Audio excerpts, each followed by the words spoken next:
Okay, so insyaAllah. Okay, surah Az-Zariyat ayat 22 dan 23. Kakak baca balik maksud dia lah. Dan di langit terdapat sebab-sebab rezekimu dan apa yang dijanjikan kepadamu. Maka demi Tuhan langit dan bumi, sesungguhnya apa yang dijanjikan itu pasti jadi seperti apa yang kamu ucapkan. Okay, so insyaAllah lah, macam kakak cakap tadi kan, setiap surah dalam Quran memang akan Allah akan ceritakan ada tema dia lah. So untuk Az-Zariyat ni memang Allah ceritakan tentang rezeki. Okay, so kalau tengok pada ayat ni, memang Allah cerita lah yang mana rezeki ni, macam ni memang Allah janjikan rezeki bagi semua orang ni. Okay, dan akan nak je lah kait dengan ayat Az-Zariyat yang awal-awal ni. Bila awak tengok maksud dia, okay, awal-awal ni Allah cerita pasal angin. Awak tengok ayat 1 sampai 1-2 je kot. Demi yang ayat pertama, demi angin yang menerbangkan debu dan awan yang mengandungi hujan. Oh, memang dua je. Okay, so daripada dua ayat ni sebenarnya bila buka ada satu buku tu lah, Khawatir Quraniyah. Khawatir Quraniyah tu, dia buku tu dicerita dalam tu tentang tema-tema dalam surah Al-Quran. Maksudnya setiap surah tu dia tema, dia cerita apa tema bagi surah ni. So untuk Az-Zariyat ini ceritalah dikaitkan dengan ayat 1 dan 2 ni. Dia cerita yang okay, kenapa Allah cerita pasal demi angin yang menerbangkan debu dan demi awan yang mengandungi hujan. Okay. Sebab nak katanya rezeki kita sebenarnya semua benda rezeki lah berasal daripada hujan. Kenapa kak cakap berasal daripada hujan? Sebab sebenarnya kita kaitkan rezeki tu dengan makanan kan. Dan makanan tu selalunya memang, contoh kita makan apa? Nasi. Kita makan apa? Ayam, lembu, tak kisah apa-apa kita makan, tumbuh-tumbuhan kan. Dan semua tu adalah mereka ni hidup pun daripada sumber air. Maksudnya kalau daripada nasi apa gandum? Gandum tu hidup kena ada air kan. Sangat tu sayur-sayuran, buah-buahan, semua tu hidup dengan adanya air. Sama juga dengan lembu, kambing semua kan. Semua tu memang hidup dengan adanya air. So nak katanya semua benda tu berasal daripada sumber hujan. So masa kalau lah tidak ada hujan, maka sebenarnya kita tak dapat makan. Betul tak? So that's why lah bila buka surah Az-Zariyat ni memang Allah menceritakan tentang macam mana rezeki tu Allah ni kawal rezeki tu. Maksudnya Allah yang memberikan rezeki tu. Okay. Agak ceritalah okay, ayat 1-2 ni nak ceritakan yang mana okay, daripada hujan, pembentukan hujan tu sendiri. Tahu tak macam mana pembentukan hujan? Ingat tak? Ni yang kita belajar lah masa ingat masa zaman sekolah dulu lah, sains kan. Kita tahu ada nak cakap macam mana? Ingat tak prosesnya? Daripada sejatuh. Ingat daripada laut, air tersejar. Betul. Awan. Lepas tu angin tiupkan.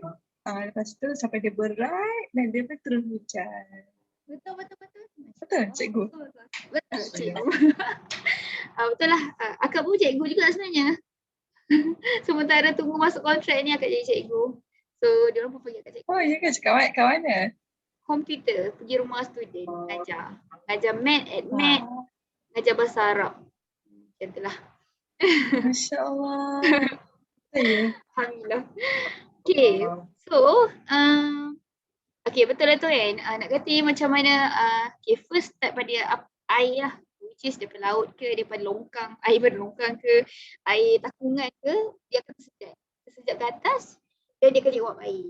So wap air ke atas tu, okay, kat sini lah awak cerita dekat ayat 1 tu, demi angin yang menerbangkan debu. Okay, sebenarnya wap air yang dekat atas langit ni, asalnya mereka ni berpecah belah tau. Tapi yang menyebabkan mereka ni menjadi satu kelompok awan adalah disebabkan angin yang menolakkan wap air tu.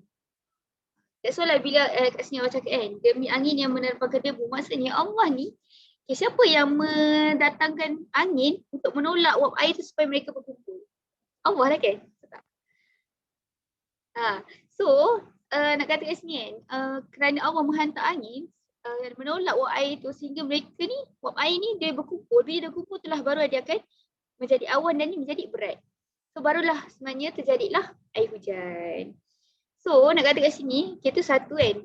Tu kalau Allah mendatangkan angin untuk mengumpulkan, menolak wap air tu berkumpul. Dan boleh jadi juga sebenarnya Allah menghantar angin untuk memecah belahkan wap air. Maksudnya Allah datanglah angin kuat ke, yang patutnya wap air tu berkumpul tapi kerana angin yang kuat tu mungkinlah dia berpecah belah dan tak jadi pun hujan.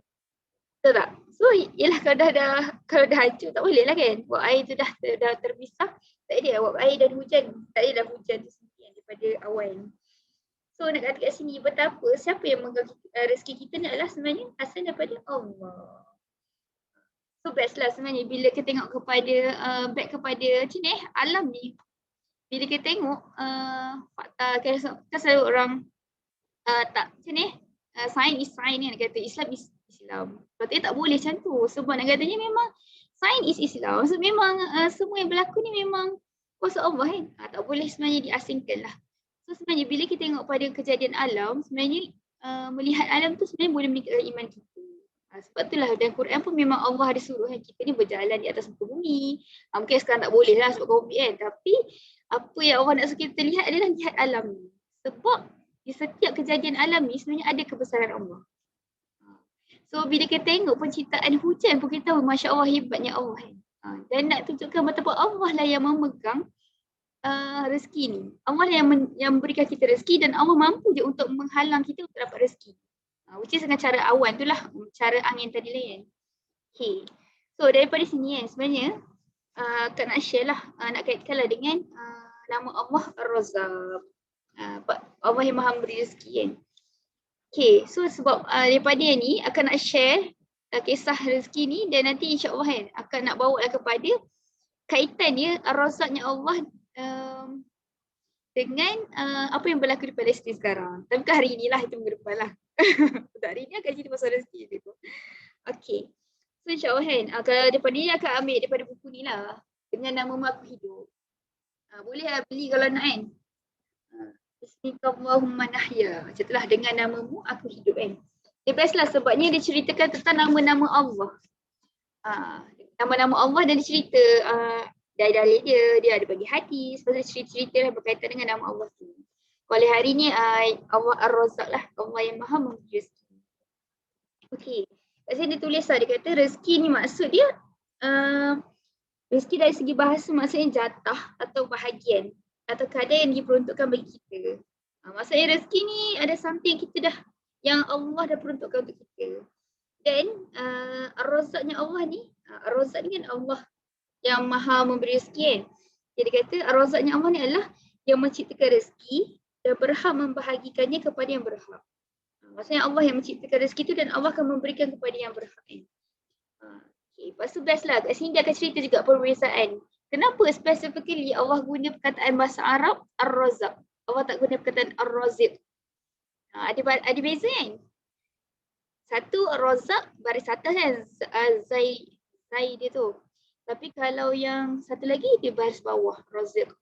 Sebab tu bahasa Arab ni dia sangat spesifik. That's why kalau kita baca Quran ni kita tak boleh tersalah baris. Kalau tersalah baris tu dia kira macam kesalahan besar lah, bahaya lah sebab dia akan mengubah makna. Sebab itulah baca Quran, belajar tentang Quran, belajar tajwid ni fardu kifayah. Tapi baca dengan betul tu fardu ain. Sebab dia kata kenapa? Sebab dia boleh mengubah makna lah kalau kita salah baca. Okay. So kat sini kan dia ceritalah perbezaan antara Ar-Razzaq dan Ar-Razziq. So Ar-Razzaq Allah ni maksudnya apa? Ar-Razzaq ni adalah, okay dia cakap Ar-Razziq dulu. Maksud Ar-Razziq ni adalah maknanya sebab dia yang memberi rezeki kepada sebahagian orang. Tetapi tidak pada sebahagian lain. Maksudnya kalau Ar-Razziq, maksudnya dia akan bagi rezeki tu pada sebahagian je dia nak. Yang dia tak nak tu tak bagi. Tapi bestnya Allah memberi nama Allah Ar-Razzaq bukan Ar-Razziq. Sebab nak kata ni Ar-Razzaq Allah ni Allah memberikan kepada semua. Bukan hanya pada manusia je, bahkan seluruh makhluk. Termasuklah semut dalam tanah, termasuklah berburung dekat atas yang berterbang atas langit tu. Termasuklah apa yang dalam air, ikan paus yang dalam air, dalam laut ni. So nak katanya Ar-Razzaqnya Allah ni meliputi segalanya. Nak kata hebatnya dan maha berkuasanya Allah. Okay, so kat sini dia cerita apa lagi dia cerita je lah perihal manusia kan. Kadang nak kata macam nak kata Allah ni maha baiknya Allah, maha pengasihnya Allah, maha penyayang Allah pada kita. Kalau kita tengok manusia sekarang kan, kalau manusia contoh kita dah bagi something. Mesti ada je kadang-kadang kita tahu lah orang tu bagi secara ikhlas tu kita satu set lah, tapi nak kata manusia kalau dia dah bagi something kadang dia akan macam ni, dia akan ungkit balik ataupun dia kata tak apalah aku dah bagi kau hari tu kan, tu je lah. Maksudnya dia ada macam benda-benda yang macam arosik tu lah, which is sebahagian waktu yang dia nak je bagi, waktu tak nak tak bagi. Tapi nak kata Allah ni maha baik, semua Allah bagi. Maksudnya manusia ni memang akan dapat rezeki tu semua. Maksudnya kita ni dijamin oleh Allah lah untuk mendapat rezeki kan. Sehingga kan ada satu hadis ni kat sini. Kita kat sini kan. Rasulullah SAW bersabda, Ruh Kudus which is Jibril membisikkan dalam hatiku bahawasanya satu jiwa tidak akan mati hingga sempurna rezeki dan ajalnya. Maksudnya kita ni takkan meninggal selagi mana rezeki kita dan ajal kita tidak sempurna. Maksudnya kat sini kan nak kata satu side lah kan. Sebenarnya satu keimanan yang kita kena beriman adalah rezeki tu sini akan ada daripada Allah. So sebenarnya dia ada satu benda yang kita tak perlu risau lah. Okey.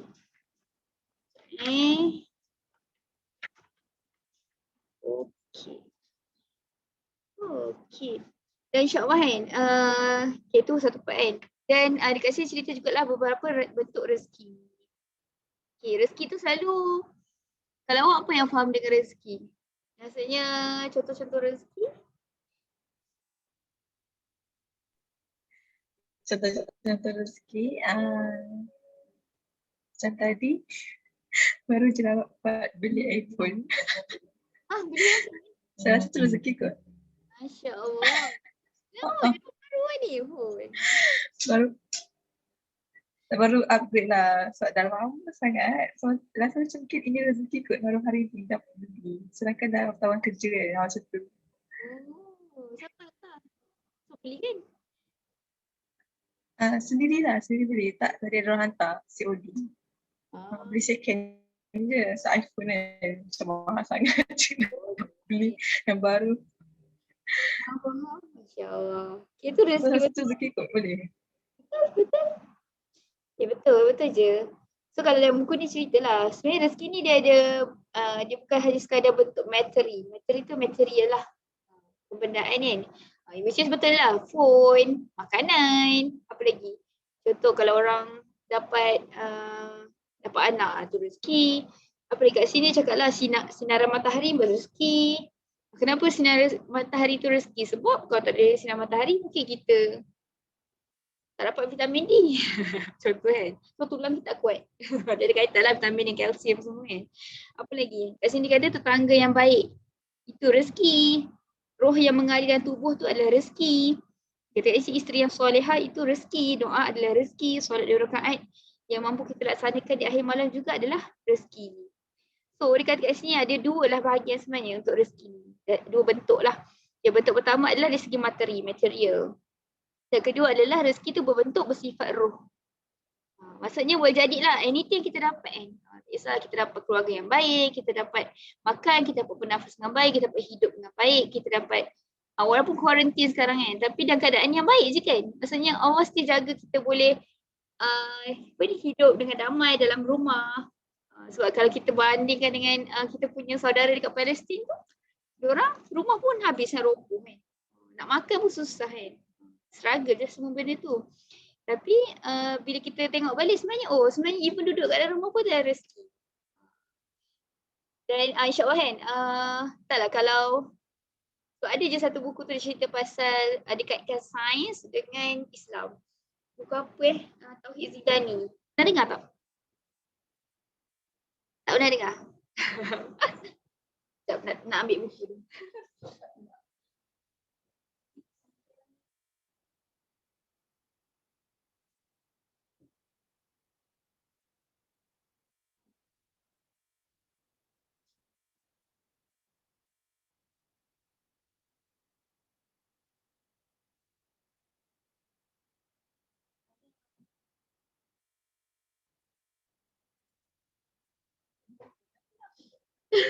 Tak apalah. Okay, tak apalah. Sebab dalam buku tu dia best lah bila dia ceritakan tentang, dia cerita juga macam kejadian angin, kejadian hujan. Macam kat cerita tadi lah. Lepas tu dia ceritakan macam mana setiap sains tu sebenarnya memang relate kepada kebesaran Allah. Relate dengan Islam lah. Best lah kalau awak dapat baca buku tu. Sebab contoh dia cerita pasal Allah ni maha penyayang, maha melihat. Allah ni maha hebat contoh kan. Melalui penciptaan manusia. So dia ceritalah Allah maha memberi rezeki kan. Dia ceritalah kat situ kan macam mana cuba kita bayangkan ada baby dalam perut seorang ibu kan. Kan baby tu macam dia tahu. Macam baby kan nak besar perlukan makanan. Betul tak? Dia perlukan nutrition. Dan dia perlukan juga proses perkumuhan untuk membuang kan. Tapi nak katanya Allah ni maha berezeki, Allah ni maha tahu yang baby ni nak hidup dia perlukan makanan, dia perlukan something. So Allah ciptakan adanya, apa dia panggil? Umbilical cord tu semua. Adanya kan, saluran lah yang connect antara baby tu dengan ibu kan. Apa lagi? So bila baby tu dah makin besar. Contohnya dah besar, lepas tu dia keluar. Dah lahirlah baby kan. Dan nak katanya Allah ni maha tahu yang baby ni tak boleh hidup tanpa makanan juga. Baby ni, kita lah manusia, memang kena hidup dengan makanan ni. So, that's why lah kenapa kan Allah menciptakan susu ibu. Sebab baby mana boleh tiba-tiba boleh makan ayam goreng kan, tak boleh kan. Baby hidup-hidup, tak boleh makan nasi kan. Macam tu lah. So Allah maha tahu yang baby ni perlukan makanan yang senang hadam lah, which is susu kan. So that's why lah kenapa bila ibu melahirkan anak, tiba-tiba dia ada susu ibu kan. Sebab nak katanya Allah ni maha tahu kita ni perlukan makanan untuk hidup. So sebenarnya setiap proses sains tu kita akan nampak Masya Allah kan. Hebatnya Allah ni maha berezeki, Allah ni maha baik. Macam tu lah. Kalau akak recommended je lah buku tu kan. Lepas tu that's why lah kalau akak dulu masa akak dapat anak saudara yang first, akak tak ada anak lagi. Doakan lah. Anak saudara yang first, dia masa dia lahir tu, malam pertama dia lahir tu, akak tidur sebelah dia. Asal agak pelik lah. Baby ni kenapa mulut dia asyik, dia mulut gerak-gerak. Pernah tengok tak baby? Mestilah pernah tengok baby yang dia baru lahir, mulut dia akan gerak-gerak. Pernah Okay, kenapa gerak-gerak? Rupanya nak katanya Allah ni maha tahu. Baby ni perlukan makanan dan Allah ciptakan susu tu untuk dia minum kan. So that's why lah Allah, cuba bayangkan baby tu baru lahir macam ni siapa dia buat rupanya dia nak susu. Asalnya dia bukan nak susu, maksudnya dia mulut dia dah automatik. Dia dia kebal-kebal macam tu sebab dia nak susu. Dia boleh minum susu untuk hisap susu. Cuba bayangkan siapa yang mengajar baby tu dia pandai macam tu. Allah lah kan? Betul tak? Siapa yang ajar baby tu lagi kan kalau bukan Allah? Tak akan amazing lah bila akak pernah mengalami kondisi tu dan akak baca buku tu, akak baca dah betul juga tu, siapa yang ajar baby tu sampai dia pandai mulut dia kepil nak susu kan. Kita pun boleh. Kita tak fikir pun masa tengok baby tu, tapi bila kita baca, kita study, kita dapat lagi sharing kan. Kita baru terfikir, lah hebatnya Allah ni. Sebab Allah maha tahu, yang Allah tahu kita ni nak hidup, kita pernah susu ibu. Waktu tu lah. So waktu tu lah, mulut rupanya nak susu ibu. So bila minum susu ibu tu dia senang lah minum, hisap. Sebab dia dah pandai. So memang Allah yang ajar dia.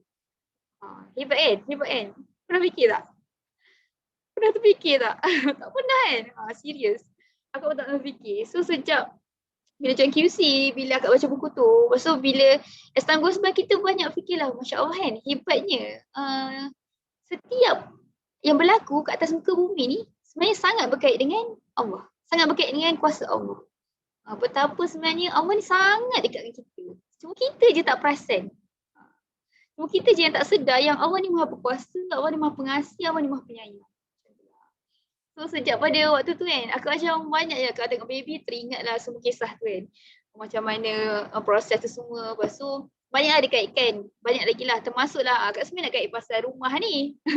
Nikmat kita berada dalam rumah. One of dalam buku tu pun cerita pasal nikmat kediaman. Nikmat apa tak ingat ayat dia. Tapi nak katanya daripada buku tu akak macam baru sedar lah. Lah kan. Rupanya kita duduk kat rumah ni pun adalah satu nikmat. Sebab ada je orang yang memang duduk bawah jabatan, so tak ada tempat tinggal tetap kan.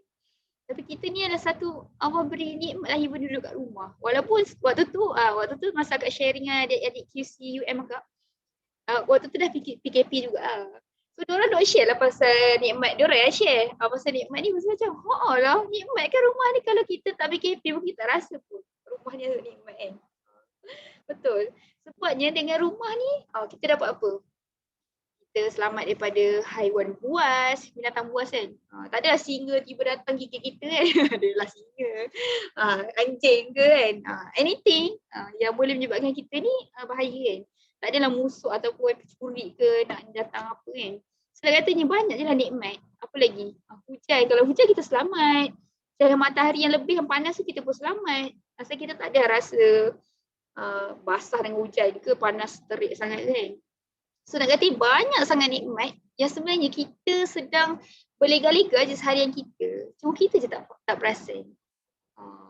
So macam best lah kan bila kita kat yang rezeki tu, nak katanya semua nikmat yang kita dapat itu adalah rezeki lah. Maksudnya awak dapat tinggal kat rumah, kita dapat kasih mak ayah, kita dapat dapat iPhone baru. Seronoknya. Anything yang kita dapat dalam kehidupan kita kan. Even awak dapat kerja pun, dapat belajar, itu pun adalah nikmat lah. Dan itulah rezeki kan. Rezeki yang Allah berikan pada kita. Okay, itu dari segi material yang kita nampak lah. Dan dikata ada juga rezeki yang berbentuk sifat roh. Bersifat roh tu contoh macam tadi dia kata, rezeki, doa tu adalah rezeki. Apa lagi? Dia kata solat 2 rakaat yang kita mampu laksanakan di akhir malam. Itu pun rezeki. Maksudnya kemampuan untuk kita buat ibadah tu adalah rezeki. Maksudnya kat sini, dia kata kat sini kan, ada Rasulullah SAW bersabda, kakak baca sesungguhnya seorang hamba itu diharamkan atas dirinya rezeki akibat dosa yang diperbuatnya. Okay. Dan pernah dengar tak orang cakap kalau kita ni buat dosa, macam mana ayat dia? Tapi nak katanya rezeki kita ni akan efek lah kalau kita buat dosa. Selalu kalau, agak tak sure lah pernah dengar ke tak, tapi selalunya orang akan ingatkan, okay, tak dapat rezeki tu adalah dari segi materi, which is, tak dapat lah rezeki kita berkat ke, tak dapat lah rezeki tu contoh as materi. Rupanya, benda yang Allah haramkan ni, rezeki dia ni boleh jadi material yang kita nampak ataupun kita nampak apa, which is bersifat roh. Which is, mungkinlah contoh kita ni dah biasa solat sunat, contoh solat sunat duha, dah biasa contoh. Dah biasa solat sunat duha, tapi ada satu waktu tu kita tertinggal. Tapi sebenarnya tanpa kita sedar, sebenarnya macam mana boleh tertinggal tu mungkin disebabkan dosa-dosa kita. Faham tak? Maksudnya disebabkan perbuatan kita, dosa kita sampaikan Allah sampaikan ayat dia kata ni hadis, dia kata Nabi SAW hadis sesungguhnya seorang hamba itu diharamkan atas dirinya rezeki. Maksudnya dia tak dapatlah untuk berbuat solat duha tu kalau kerana dosa-dosa dia. Macam tu lah. Mungkin kerana dosa-dosa dia Allah lupakan dia untuk solat duha. Ataupun Allah membizikan dia sampai dia tak terbuat solat duha. So kat situ dia macam okay. Akak macam baru terfikirlah bila baca yang ni kat sifat ni. Buat kau faham. Patutlah kadang kita rasa macam, akak pernah dengar lah orang share kan. Betul lah. Nak katanya bila mana kita ni tak dapat tertinggal, contoh kita qiyam ke, biasa qiyam ataupun kita biasa baca Quran ke apa kan, tapi bila kita tak terbuat tu adalah mungkin kerana dosa-dosa kita. Ataupun contoh dah biasa qiyam tapi pagi tu tak bangun qiyam, tak terbangun qiyam. Mungkin sekerana dosa-dosa kita. Sebab mungkin kerana Allah, ialah Allah yang menghalang rezeki tu. Tadi dia cakap lah, okay. Dia cakap kat sini, maka Allah mengilhamkan pada dirinya bahawa ia telah menurunkan hukuman. Maksudnya, kerana dosa-dosa manusia, Allah menurunkan hukumannya dengan tidak memberikan rezeki dari segi roh. So dia kata kat sini, Allah cakap, ni akak tak sure ni ayat mana, tapi dia tak tulis. Tapi dia tulis, dia kata, Allah berfirman lah, bahkan aku telah menghukummu. Bukankah aku telah mengharamkan atas dirimu nikmatnya bermunajat kepadaku? Dan oleh sebab itu dia cakap lah, sebenarnya rezeki yang bersifat roh tu jauh lebih membahagiakan daripada materi. Faham tak ayat tu? Maksudnya rezeki kita dapat buat ibadah itu sebenarnya lebih membahagiakan daripada awak dapat rezeki material. Awak dapat handphone contoh, iPhone.